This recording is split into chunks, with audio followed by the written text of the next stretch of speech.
Welcome to the Man Cave Podcast with Dan Casper. It's time to catch up with our good buddy, Mr. Jake Bolks, outdoor or DNR warden for the great state of Wisconsin, for some outdoor chats here this morning. Jake, first things first, bud, I got to ask you, who's your Final Four? Who's your national champion picks? Because I know you're a basketball guy. You there? Okay. There we go. Now we got you. Somebody pushed a button on this thing. I don't know why. So. Oh, that's all right. It's funny you say that because I was sitting there thinking about, right before, I called here thinking about, did I make the right call on my picks and yada, yada. But long story short, I got Florida winning it all. Okay. Just hard not to pick them in my mind. I definitely got, who do I got? Auburn, Florida. I think I have Alabama and Houston I have Alabama and Florida in the final. I'm forgetting my bracket here, but I had Alabama and Florida in the final, with Florida taking it. Sounds like an old school college football matchup there too with those two schools. It kind of does, and I don't know. I like to do upsets and this and that, but lately, the last couple of years, I know there's always upsets, but I always pick the wrong one. So playing it a little bit safer than I normally would with some top-tier teams winning, but I got a little bit of mixture in the first couple rounds, so we'll see what happens. Yeah, I'm kind of the same way too. Like, I thought I was going to be picking a lot of upsets in this one, but I win a lot of chalk in a lot of those just because I'm like you. I don't know which there's going to be upsets. I just don't know which ones they're going to be right now. Yeah. No, and I always end up taking one, and then all of a sudden, day one, your bracket's busted, and it's like, I want to try to at least make it to the Sweet 16 with maybe a chance to win the pool I'm in. Mm-hmm. Exactly. So, hey, yeah. Jake. Oh, no, sorry. Go ahead. Oh, I was just saying, yeah, it's fun. It's a good time of year. Absolutely, definitely. You factor in that you've got opening day next week, Masters, everything. It's my favorite time of the year. So it is turkey, golf, shed hunting, basketball. Good time. Exactly, man. Hey, speaking, talk a little outdoors here, and, obviously with the weather, depending on where people are listening at, Eau Claire, we didn't get any snow now, but, I mean, it's been melting and such, and I've seen people on like, Facebook and that posting where they've found maybe some deer carcasses, whether, with the snow melting, and all of a sudden they're there, whether it's a roadkill or maybe it was a deer that was hit with a bow and not found, but now they're found, and it's skeletons essentially, but he's got a big rack of antlers on there. If somebody finds one of those, whether it's on their property or public land, what's the proper? Can they take it, or what do they have to do with that? Yeah, no, that's a great question with everything going on this time of year. So, start off with the basics. If you find legitimate sheds, like antlers that are falling off of the deer, on any property, as long as you're not trespassing, you can pick it up, you can take it, yours, you can even sell them and do this kind of stuff. Once you find a shed, an antler, you're good to go. That's your shed. You don't need any authorizations or permissions or anything like that. Again, as long as you're not trespassing and taking other people's property. Where the DNR starts getting involved is that if you're on public or private property and you find a dead deer, if there's any meat on, not just the body, we're talking about the head here, because most people are just taking the antlers or want the antlers or the skull, is if there's any meat or hide or skin on the antlers on the skull, you have to get a possession authorization take from the DNR, from a game warden. So if you find a deer and the squirrels and bugs, probably not squirrels, but the bugs and different animals have eaten it down to the bone, you're good to go. You can take that. You can take that skull. You can take those antlers. You don't need to take. But if there's any sort of meat, if there's skin all over it, if it's still kind of gross, you got to get a take from the wardens. At a minimum, we can sell stuff back to the public at $10. So a lot of times we sell it between $10, $20, $30, depending on the size of the deer and the decomposition and such. So if you find one, if you find a dead head, give the DNR a call, whether it's the general information line or your local warden, and ask what to do with it. So even if there's just like a little bit of hide on there or just a little bit of meat, you gotta let the a warden know. Per the state statutes, yeah, you do. The best thing to do is if you find one and it's kind of like that, it could go either way, call the warden. I do this all the time. Call the warden, explain what you got, and then I always just ask for a picture. And I'll be like, just send me a picture of it. I'll take a look at it, and then I'll tell you whether you're good to keep it or if we just need to meet up quick and I can get you a tag. Gotcha. So it's really that easy. A lot of people think if you find it on your private property, it's yours, no matter what condition it's in. That's not the case necessarily, because there's a lot of background to why the state retains the title to animals and why we make decisions on animals without getting into it today. But usually it's one of those situations that was illegal or unfair or unethical. One person ruined it for the rest. Mm-hmm. Right.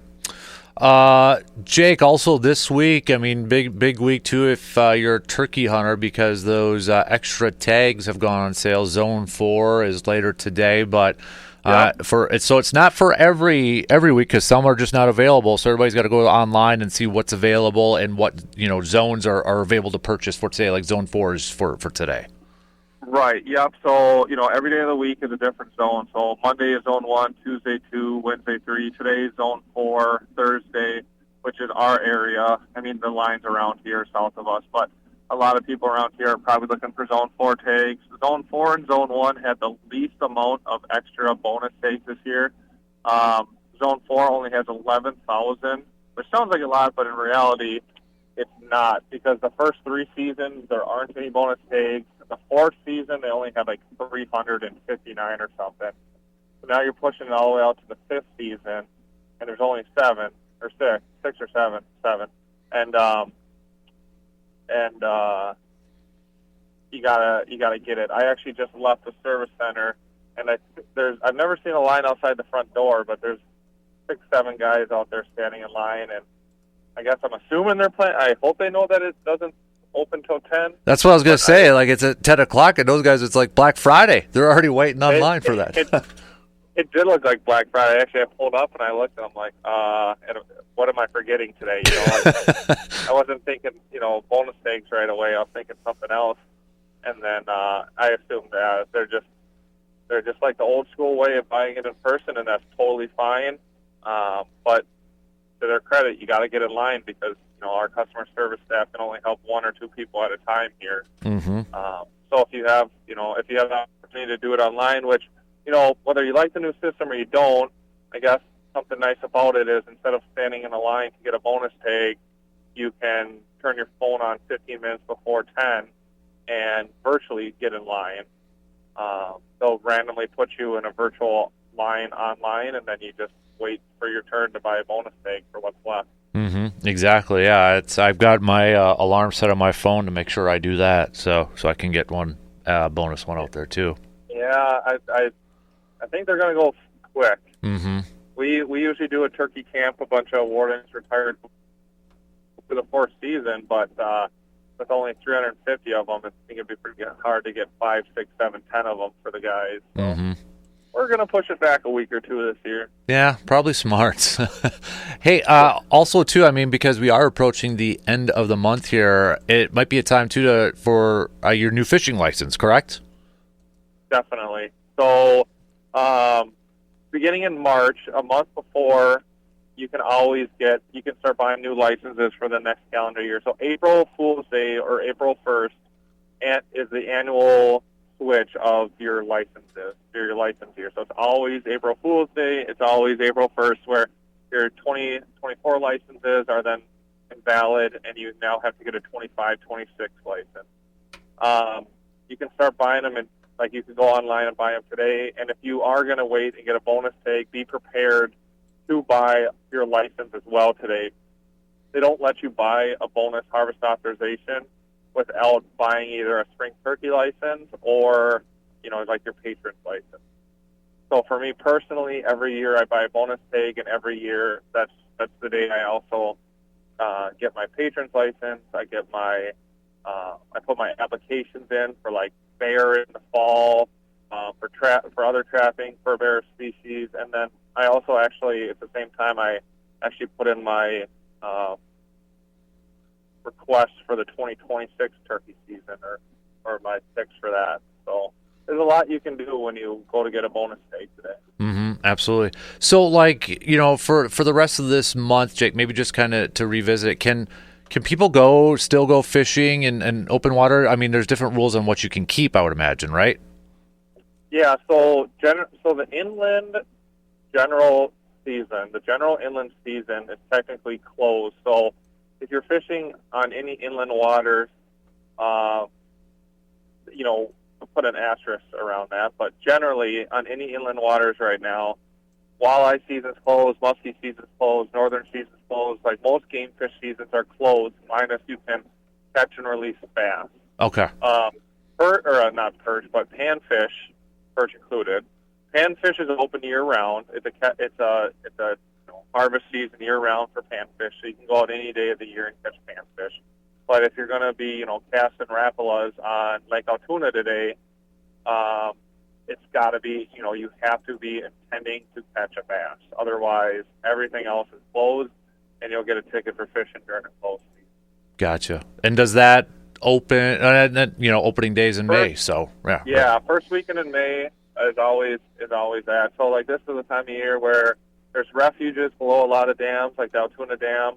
There's a refuge 500 feet down. You can't be fishing there for anything. And there's a lot of those refuges across the state this time of year to let different species spawn and do what they do in the spring and be protected. So there's a lot of that going on. There's a bunch of closed seasons. Now, there are open game fish seasons still on a lot of the border waters like the Mississippi River, and up in Green Bay and different stuff like that. But those have real specific regulations. Some of them are catch and release seasons. Some of them are like a different daily bag where you can get like one walleye and different things like that. So if you are going somewhere on the border waters, you really want to dive into those regs and make sure you're doing it right and following the regulations appropriately.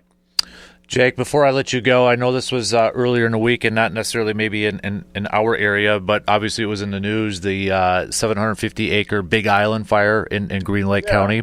What a couple days ago was 100% contained in that too, but maybe a good reminder too, we didn't get any snow in that, so conditions are still dry, and I know I think you and I were even talking about it with burn permits and such too. I mean, even though this is Wisconsin, this stuff like this, I mean, that's a pretty big wildfire that's out there and such.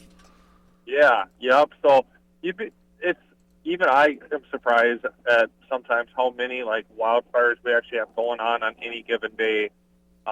There's days I run into foresters and they're like, yeah, we have 12 fires going right now. Wow. And they're not, 750. They're brush fires here. They're somebody's property there where they're burning brush and it got away from them, or there's actually a lot of them that start on the side of highways from different vehicles sparking the dry vegetation on the side, and then that goes off into someone's property or whatnot. So there's actually a lot more of them than you think. I think just your local counties, township fires, the DNR does a really good job of extinguishing those smaller ones right away and getting on it. But it is a really good reminder that it's brown. Like, as long as the ground is brown, there's no snow, so it's not white and it's not green yet. If the ground is brown, it's a really, I don't want to say dangerous necessarily, but it's a very cautious time of year to be burning because all that vegetation is still dead and dry.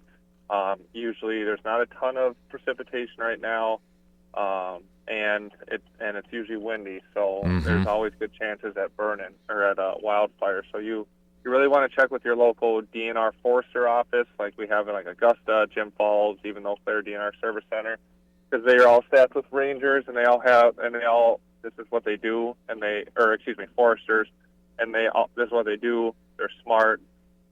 They can give you information on how to burn safely and this and that. Plus, they can also tell you if it's legal to burn or if you need a permit, because they work close with the county and townships as well. Yeah, definitely.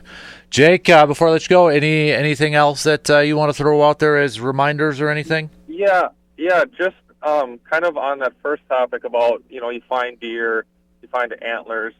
One other thing that I guess I'm getting a lot of calls about, and, I think a lot of people take care of this on their own, but I think it's important to say is if you find a deer, a dead deer, whether or not you want the antlers or this or that, the DNR generally does not, we don't provide the service of going out and picking up every dead deer on everybody's property across the state. It's impractical. There's too many deers. There's not enough staff. It's not practical. So, if you do find a deer on your property and you don't suspect any harm or poaching or that it's sick or anything like that, you can kind of treat it like if you found a dead squirrel or a dead rabbit or something where you can, if you have the land to dispose of it, drag it in the woods and let different animals take care of it, let nature take its course. If you have somewhere where you can dispose of it, if you know where there's a deer dumpster or landfill, you can take those and get rid of it. I've got a few calls recently about people kind of demanding that I come out and remove a deer from their yard, and I professionally explain our job and the DNR's role in wildlife management, and it's just something we can't do. So if you have questions or you want help with different ideas how to get rid of it, if you think it's sick, definitely if you think it's poached, give us a call and we can work through it. But generally, if you just find a dead deer in your woods, you can just leave it there or figure out a plan to dispose of it. Good info. Jake, we appreciate the time as always, buddy. Enjoy the rest of the week. Enjoy the games, man. And enjoy the opening round. Exactly. And, hey, we'll catch up with you again next time. Okay, bud? Yeah, sounds great. Appreciate it. Always a good time. You got it. There you go. There's Jake Bolks, conservation warden for the state of Wisconsin. Good stuff as always with Jake.